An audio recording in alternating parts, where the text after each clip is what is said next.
Welcome to Not Milk Never Milk. Subscribe if you're lactose intolerant.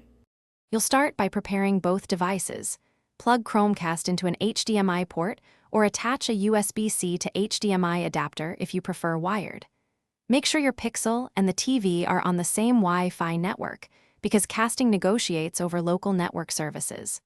Once done, open Google Home or the app you'll use, Netflix, YouTube, etc. And allow Bluetooth when prompted so discovery completes fast. Now find the cast icon and tap it to begin device selection. You'll see a cast icon in Apps or in Quick Settings. Tap it and choose the TV or Chromecast name to initiate the stream. If you're using a USB-C to HDMI adapter, switch the TV to the matching HDMI input and accept any on-screen prompts to share your phone screen. While casting, you can control volume, playback, and captions directly from your Pixel.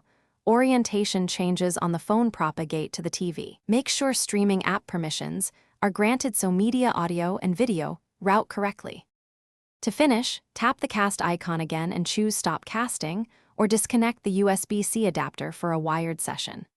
If playback stutters or lags, switch the router to 5 GHz, move devices closer to the AP, or reduce streaming quality in the app to reduce bandwidth. If the TV isn't discovered, restart your Pixel and TV, reboot the router, and confirm firmware updates for Chromecast or TV are installed. That single restart usually resolves persistent discovery or compatibility issues. Thanks for watching. If this was helpful, leave a like and consider subscribing. See you next time.